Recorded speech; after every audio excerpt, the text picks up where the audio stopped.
دوستو 20 دسمبر 2025 ایک تاریخی دن ہے اور ایک ایسا دن ہے جو تاریخ کے سنہرے اوراق میں لکھا جائے گا اور آئندہ آنے والی نسلوں کو بتلایا جائے گا کہ 20 دسمبر 2025 کی جو ڈیبیٹ تھی، اس ڈیبیٹ میں حضرت مفتی شمائل صاحب کو فتح حاصل ہوئی، جیت حاصل ہوئی۔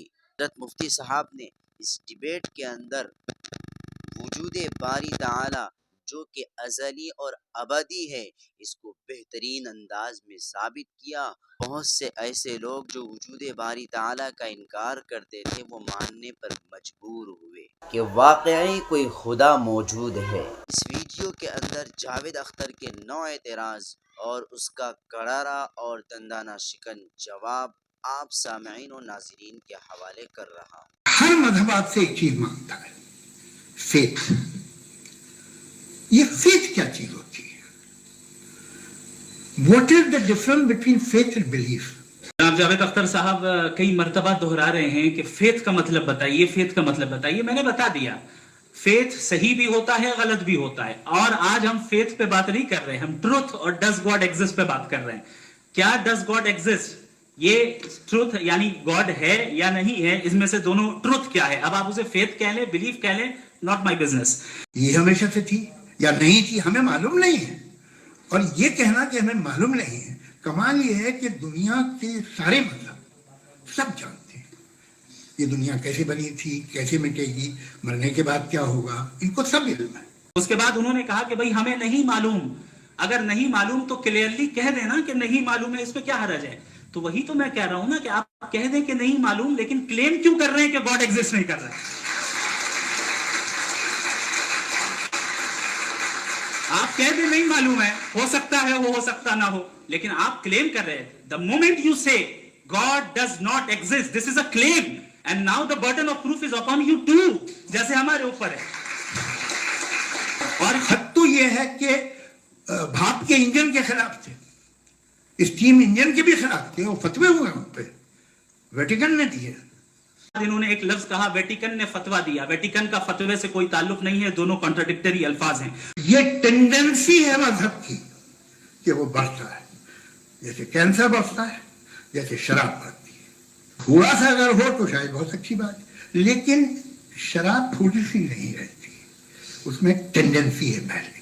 تھوڑا سا اگر 2-3 کینسر کے سیل ہو نا باڈی میں تو آدمی سم رہے گا، لیکن وہ 2-3 سیل نہیں رہتے، وہ ملٹیپلائی ہوتے ہیں۔ انہوں نے یہ کہا کہ 2 پیک شراب پی لیں تو وہ اتنے پہ نہیں رہتا، بڑھ جاتا ہے۔ یہی معاملہ مذہب کے ساتھ ہے، 2 پیک آپ پی لیں بڑھے گا۔ تو یہ ایک ایسی مثال ہے، اس کو کہیں بھی فٹ کر لیں کہ آپ ایتھیزم پہ جب فٹ کریں، جب آپ 2 پیک ایتھیزم کا لیں گے نا تو وہ بڑھ بڑھ کے نارتھ کوریا بنے گا۔ Thank you. دیکھیے، یہ خدا کا تصور کوئی نیا تصور نہیں ہے، یہ صدیوں سے رہا ہے۔ یہ کچھ ریلیجن 3000 سال پرانے ہوں گے، 4000 سال پرانے ہوں گے، لیکن انسان کوئی 10,000 12,000 سال سے ایگزسٹ کرتا ہے ہومو سیپین کی شکل میں، اور ہمیشہ کچھ نہ کچھ مذہب رہے گا۔ سب سے پہلے ہمارے ریسپیکٹڈ جاوید صاحب نے حوالہ دیا کہ خدا فانی ہے۔ کتنے مذہب آگے چلے گئے، کسی نے جوپیٹر کو خدا مانا، کسی نے کسی کو مانا۔ میں کہتا ہوں جس نے کانٹینجنٹ چیز کو خدا مانا، غلط مانا، وہ خدا ہی نہیں، وہ خدا ہی نہیں ہے۔ ہم تو نیسیسری دین کو ثابت کرنے بیٹھے ہیں، وہ نیسیسری کاز جو ایٹرنل ہے، جو ابدی بھی ہے اور ازلی بھی ہے، ہم کسی اور کو ثابت کرنے نہیں بیٹھے۔ اس سے پہلے ہزاروں کروڑوں اربوں سال تک خدا بیٹھا کیا کر رہا تھا؟ خاموش بیٹھا تھا، ایسی جمائیاں لے رہا تھا۔ انہوں نے کہا دنیا بنانے سے پہلے 150 سال پہلے یا کروڑوں سال پہلے کیا کر رہا تھا؟ ارے حضرت، ٹائم یہ 100 سال پہلے یا 100 سال بعد، پہلے بعد میں ابھی، یہ وہ الفاظ ہیں جن کا تعلق ٹائم سے ہے۔ ٹائم شروع ہی ہوا ہے یونیورس کی بگننگ کے بعد، تو اس کے پہلے خدا کیا کر رہا تھا؟ سوال illogical ہے، یہ فیلسی ہے۔ یعنی آپ یہ کہہ رہے ہیں کہ یونیورس کے بننے سے پہلے خدا کیا کر رہا تھا؟ ٹائم کے بننے سے پہلے کا تعلق ٹائم سے، ٹائم اس وقت تھا ہی نہیں، تو یہ سوال ہی انویلڈ ہے خدا کے تعلق سے۔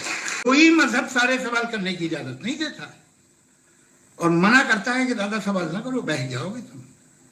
اس کے بعد آپ نے کہا کہ بھئی سوال کرنے سے مذہب روکتا ہے۔ میں کہتا ہوں جو روکتا ہے وہ روکتا ہوگا، میں نہیں روکتا، بلکہ سوال کریں۔ سوال کرنا چاہیے, سوال کر کے تو ہم آگے بڑھتے ہیں, ترقی کرتے ہیں, اور اسی لیے میں آج یہاں پہ آیا ہوں. لیکن سوال صرف خدا سے نہیں ہوگا, آپ سے بھی ہوگا. سوال ایتھیزم سے بھی ہوگا, سوال صرف مذہب سے نہیں ہوگا, سب سے ہوگا. اور آج میں سوال کروں گا اور امید ہے کہ آپ جواب دیں گے. ابھی تک آپ نے ویسے کنٹینجنسی آرگومنٹ کا کوئی جواب نہیں دیا. کسی بھی دنیا کی مذہبی کتاب میں ڈائناسور کا ذکر نہیں ہے. آپ نے کہا کہ کسی مذہبی کتاب میں ڈائناسور کا ذکر نہیں ہے. افسوس کہ آج تک کسی میتھمیٹکس کی کتاب میں مجھے ڈائناسور کا ذکر نہیں ملا. تو اس کا مطلب میتھمیٹکس کی کتاب بیکار ہے؟ نہیں, اس کا وہ ٹاپک نہیں ہے. ریویلیشن کا اور مذہبی کتابوں کا ٹاپک یہ نہیں ہے کہ آپ کو آ کے بتائے سائیکل کیسے بناتے ہیں, یا آ کر یہ بتائے کہ جو ہے ڈائناسور کب تھا. وہ تو مورالیٹی سکھانے آیا ہے, گاڈ کے بارے میں بتانے آیا, نان فزیکل ریالٹی کی حقیقت کو سکھانے کے لیے آیا. ہماری یہ ہے کہ آپ نے بتایا کہ ایک آئی لینڈ پہ گئے اور ایک بال دیکھی. آپ نے یہ نہیں کہا کہ آئی لینڈ کس نے بنایا, آپ کو صرف بال پہ حیرت ہوئی. ہمارے سر نے کہا کہ آپ نے بال پہ فوکس کیا, آئی لینڈ پہ فوکس نہیں کیا. ارے آئی لینڈ کو کس نے بنایا یہی سمجھانے کے لیے تو بال کی مثال دے رہا ہوں. اور بال بھی کانٹینجنٹ ہے, آئی لینڈ بھی کانٹینجنٹ ہے, دونوں نیسیسری بینگ کا مطالبہ کرتے ہیں.